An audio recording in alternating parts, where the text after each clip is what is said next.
Kami persembahkan program Santapan Rohani, terjemahan dari Renungan Our Daily Bread. Untuk menerima notifikasi video baru kami, silakan tekan tombol subscribe dan tanda lonceng di bawah ini.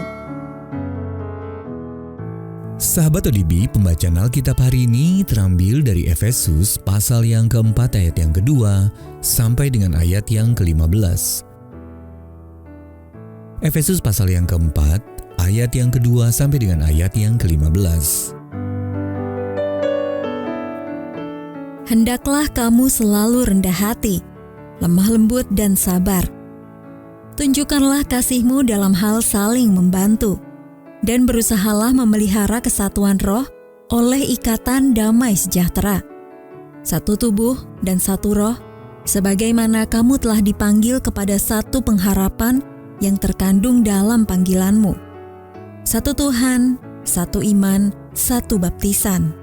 Satu Allah dan Bapa dari semua, Allah yang di atas semua, dan oleh semua, dan di dalam semua.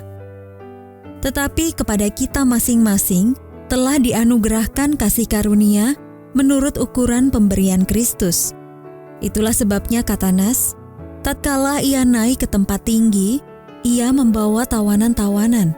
Ia memberikan pemberian-pemberian kepada manusia.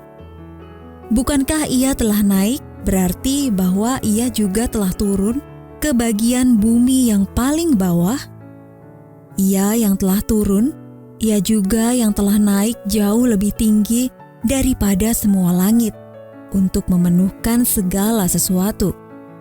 Dan ialah yang memberikan baik rasul-rasul maupun nabi-nabi, baik pemberita-pemberita Injil maupun gembala-gembala dan pengajar-pengajar untuk memperlengkapi orang-orang kudus bagi pekerjaan pelayanan, bagi pembangunan tubuh Kristus. Sampai kita semua telah mencapai kesatuan iman dan pengetahuan yang benar tentang Anak Allah, kedewasaan penuh dan tingkat pertumbuhan yang sesuai dengan kepenuhan Kristus. Sehingga kita bukan lagi anak-anak yang diombang-ambingkan oleh rupa-rupa angin pengajaran, oleh permainan palsu manusia dalam kelicikan mereka yang menyesatkan. Tetapi dengan teguh berpegang kepada kebenaran, di dalam kasih kita bertumbuh di dalam segala hal ke arah Dia, Kristus yang adalah kepala. Ayat mas renungan hari ini terambil dari Efesus pasal yang keempat ayat yang kedua. Hendaklah kamu selalu rendah hati, lemah lembut dan sabar. Tunjukkanlah kasihmu dalam hal saling membantu. Judul renungan kali ini Kasih Karunia Allah yang Lembut, ditulis oleh Monica LaRose.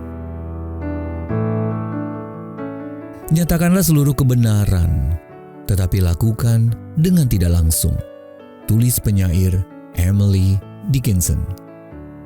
Maksudnya, karena kebenaran dan kemuliaan Allah terlalu menyilaukan bagi manusia yang rapuh untuk dapat memahami dan menerimanya sekaligus, maka cara terbaik untuk menerima dan membagikan kasih karunia dan kebenaran Allah adalah dengan lemah lembut dan tidak langsung.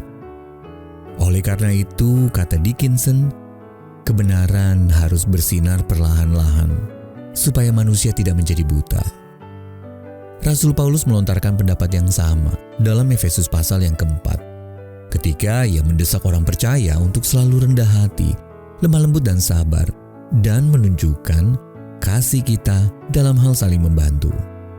Paulus menjelaskan bahwa dasar dari sikap lemah lembut dan belas kasihan orang percaya terhadap satu sama lain tersebut adalah kelemah lembutan yang Kristus tunjukkan kepada kita.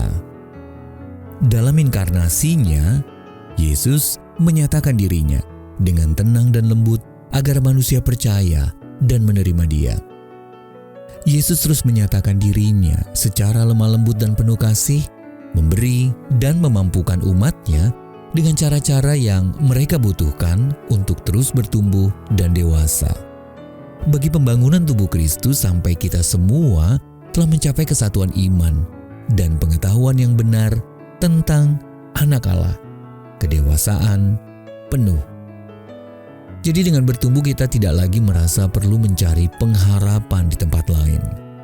dan lebih yakin dalam mengikuti teladan kasih Yesus yang lemah lembut. Sahabat ODB, bagaimana Anda dapat mengalami kasih karunia dan kebenaran Allah dengan cara yang lembut? Bagaimana caranya yang lembut dapat menolong Anda berelasi dengan orang lain? Ya Allah, terima kasih atas kelembutan yang Kau gunakan untuk menyatakan kebaikan, kasih karunia, dan kebenaran-Mu. Tolong aku menemukan kesabaran dan ketenangan dengan mempercayai kasih pemeliharaan-Mu. Our daily bread ministries, what